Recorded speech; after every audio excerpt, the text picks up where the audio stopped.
Nima uchun ayollarga moliyaviy muammolar haqida qayg'urish mumkin emas, ya'ni pul haqida? 5 ta asosiy fakt keltirib beraman. Qiziqarli tadqiqotlar bor, social tadqiqotlar bu haqda. Kimgadir yoqishi mumkin, kimgadir yoqmasligi mumkin. O'zingizning fikringizni qoldiringlar. Shunaqa. Xo'p, birinchi moliyaviy stress ayolning sog'lig'ini buzadi. Garvard universiteti tadqiqotlariga ko'ra, pul sababli doimiy stressga duchor bo'lgan ayollarda yurak qon tomir kasalliklari xavfi 40% ga yuqori bo'lar ekan, qolgan boshqa ayollarga qaraganda.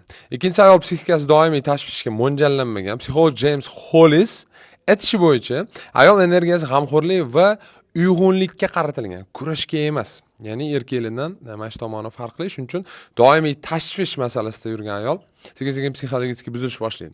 Uchinchi masala, pul haqidagi xavotir uning erkak bilan bog'lanishini buzadi. Ya'ni ayol erkakning moliyaviy mas'uliyatini o'z zimmasiga olishini his qilishi kerak va bu uning uchun juda ham muhim. To'rtinchi masala, pul bu shunchaki raqam emas, balki xavfsizlikdir. Xavfsizlik hissi yo'qolgandan keyin ayol kishi umuman tom ketishni boshlaydi aytishlari bo'yicha bu yerda.